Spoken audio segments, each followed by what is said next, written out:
What better way to learn basic editing skills than by making memes? Class is in session. I'm Professor Monty, and this is Sulana School. Yes, I'm really going to teach you how to make a meme. None of that meme generator stuff. Graphic editing is an important skill, and memes are a great way to flex that skill in a low-stakes environment. We're going to be using Krita as our software of choice. It's free, powerful, and used by many professional artists. Link to download that is in the description. I've also prepared some pictures for us to edit. These are in a Google Drive folder, also in the description if you want to follow along. Without further ado, let's get into Krita. Krita can be a bit intimidating at first, but we'll take it slow. First, we'll open up a new file. We'll set the height, width, and resolution here, but we don't have to worry about that too much. We can go ahead and just pick the first predefined setting, horizontal. So, super quick messing around here. Left click to paint. If you have a tablet, you get way more control, but you don't need one. You've got further brushes around here, one of which is an eraser, but no matter what, if you press E, you actually convert your current brush into an eraser. And this could be important in some of these brushes where if you have a tablet, the size might change depending on your pressure. And Control Z to undo, Control Shift Z to redo. Note it's not Control Y, that'll turn on soft proofing, and you don't want that. And then Control A to select everything. We'll hit the delete button to wipe everything here, and then Control Shift, you can go ahead and see actually there will be a border to show you what is selected. And in order to unselect all this, we'll do Control Shift A to unselect everything. So let's go ahead and import some pictures. We'll go to Layer, Import Layers, grab everything, and toss them haphazardly into the corner. You might have noticed each of these images is in their own layer, and this is a protective measure. If you hit T for the Move tool, you'll notice you can only move what is in the layer that you're in currently. So we'll go ahead and grab each of these layers and space them out a little bit. You might also notice that of these layers, there are 3 that were there prior that we don't really need anymore. So for paint layer 1 and 2, we can go ahead and right click them, remove layer. You might have noticed that it is Shift Delete to remove your current layer. And you might notice for background, we can't do anything because the background has this lock icon. It is indeed locked. You can't edit it whatsoever. And so this is great for any part of your picture that you're done with or you're not messing around with, and you just want to be completely certain you won't mess up in the future. We don't need the background right now, and we can actually go ahead and focus on just Flare and Thomas. Looking at these these eye icons, we can go ahead and hide them for now. So let's go ahead and prep Flare's half of this meme. The idea I have here is I'm going to be putting Flare's angry head on Thomas's head, such that this will read Flare had never seen such bullshit before. If we're editing Flare here, we want to make sure we're on Flare's layer. And of course, there is a green screen. We got to do something about that. First, we'll hit Control R, which is this rectangular selecting tool. We'll get rid of these boxes here. Just go ahead and click drag, delete, click drag, delete. And then Control Shift A to unselect everything. So now we have to deal with this green screen here. We can go ahead and go to Filter, Colors to Alpha, and you'll notice things get weird pretty quickly. The color picker defaults to white, and it will immediately put those changes in. We don't want that. We'll go ahead and turn preview off and change the color picker using this color dropper here. We're picking up this green here. We'll go ahead and hit OK, turn preview on, and that's looking pretty good. We can zoom in and see it's not perfect. There's a little bit more green. So we can bump this up to around 110. And this looks a little bit better.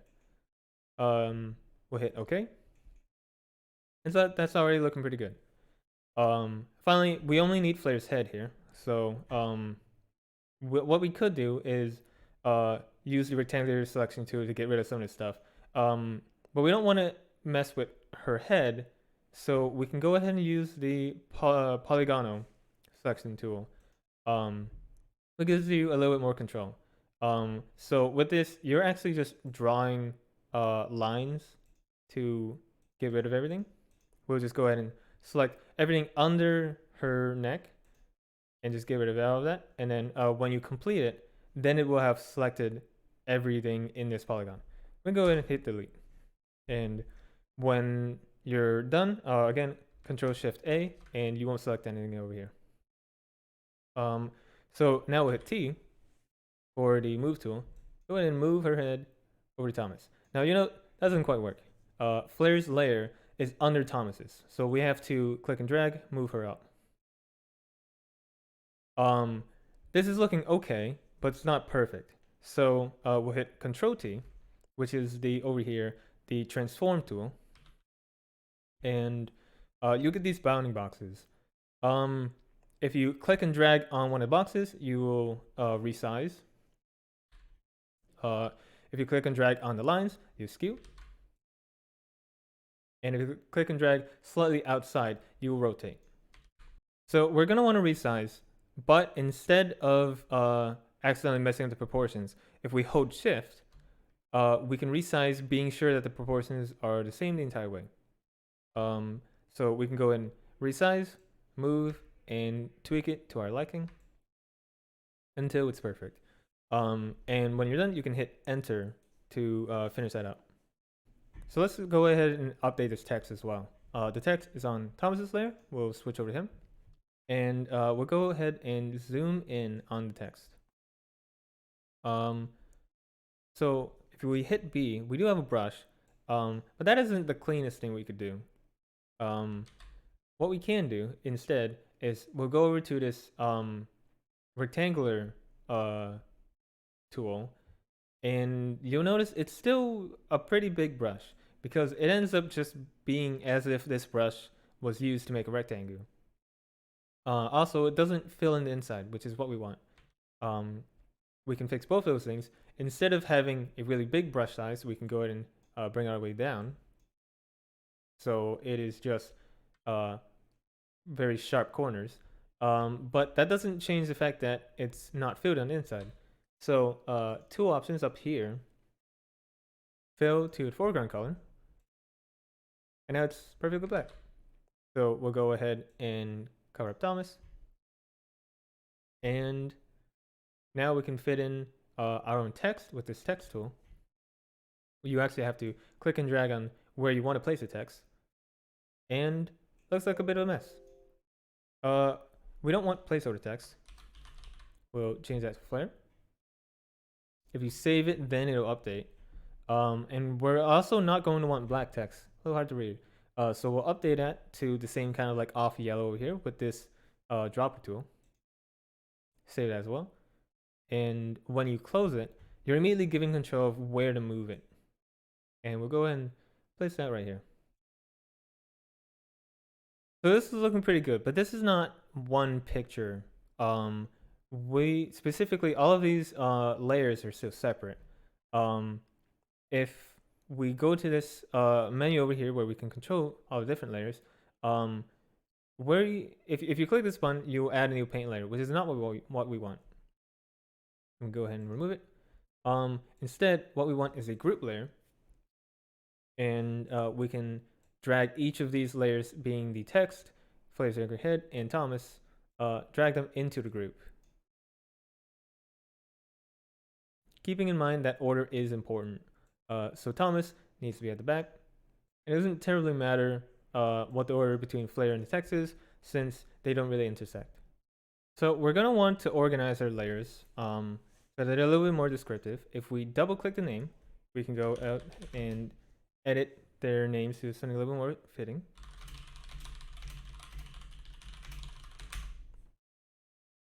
And we're going to want to export this part here. Since we have all of this other stuff and quite a large background, we are going to want just this main. So up in the top, we'll trim the current layer, and then we'll go ahead and File, Export, and give it a name. and you probably want to export in PNG. JPEG is lower size, but there will be compression, and it'll start to look pretty ugly pretty quickly. We'll go ahead and save that. So with this, since we've trimmed to just this part, we've actually kind of gotten rid of some of this stuff here. So we're going to want to Control Z, so that if you bring back all the other layers, sure enough, they're still here. So we can go ahead and focus on the other one as well.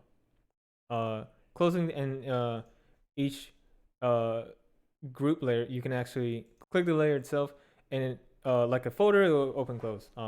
Very good for organization. Let's go ahead and make another one. Since all of this stuff here, we're going to want as a group as well. And we'll hide flare. So for Hachima and the tarantula, we'll have to do the same thing of getting rid of the backgrounds. Let's work on the tarantula first. So with the tarantula layer selected, you want filter, colors, colored alpha, turn off preview, select the color, and then turn on preview. And you can kind of see it's getting rid of too much. Specifically, it's getting rid of part of the tarantula. So you're going to want to mess around with the threshold, and this will end up being necessary just about every time you do any sort of color alphaing. And it looks like 14, 17-ish is a good sweet spot. Because if it's too low, then you start like getting this kind of messy bits where some of the pixels are similar to the background that we were trying to get rid of, but not enough. And then too much, you can see it kind of gets rid of the back here. So right around 13 to 17. Go ahead and hit OK. Move that over here. And of course, it is behind the layer. You want it in front. And we'll Control T for transform. Holding Shift, we'll grab one of these boxes and put it right here. Okay, so now we're going to want the same with Hachima. So we'll select Hachima's layer. And much the same thing. Filter, colors, colored alpha. And we will select this white background. Preview, and you'll very quickly come to realization that even at minimum threshold, this isn't perfect because it's still like parts of her design are just white enough that this is not an amazing solution. What we can do to get around this is, since we only need her head, we can go ahead and remove it anyway. We'll make a new layer with this plus button. Move it behind Hachima,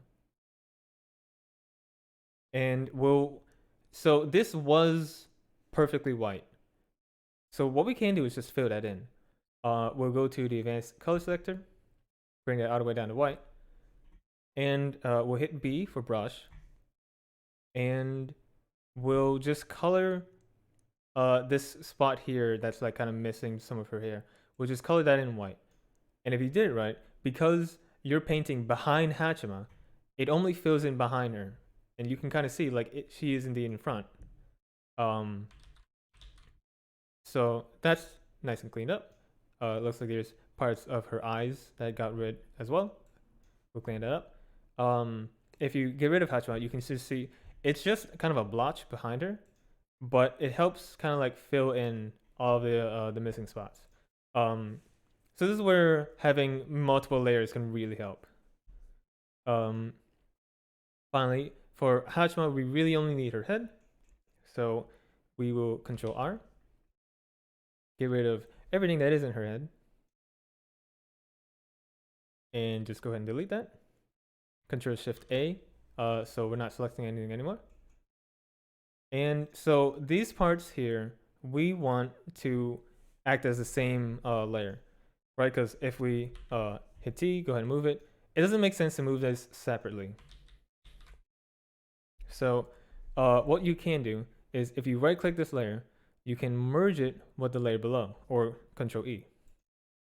Because these two layers should very much stay the same, and there's no reason to really separate them. So this spawns a new layer.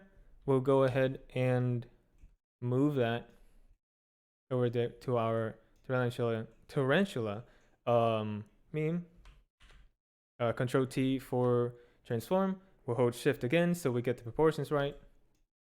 Put that right here. And then we're going to want some text.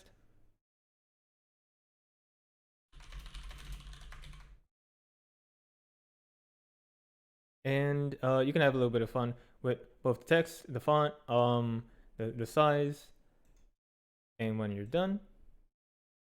And that's looking pretty good. Now you might be noticing there's still quite a lot of mess around Hatchma. And this is unfortunately the importance of finding good quality images to source everything from. If you have low quality JPEGs, for example, you might have heard the term compression. This is kind of what that looks like. Around the edges, things start to get really fuzzy, and it starts to become really hard to get a good colored alpha filter going. So we can go ahead and export this. Make sure to select the group, and we will image trim to current layer. And it's very important that we get the group here, because if we trim to like just Hatchma's head, we would remove a lot of stuff. And depending on how you place all of this, you might get some of these artifacts over here. So Hatchma's head is ever so slightly above the pigeoning. So in an attempt to preserve as much of it, the trimming has kept this like one layer of pixels. So we can go ahead and Control R. Since this is on the Hatchma layer, we can go ahead and remove a little part of it. Another thing you can actually also do is if you're on the brush, you can hit E, since that will turn into an eraser. And you can just kind of like really quickly clean that up. We go back to the group. And then of course, trim the current layer. And then we'll export this as well.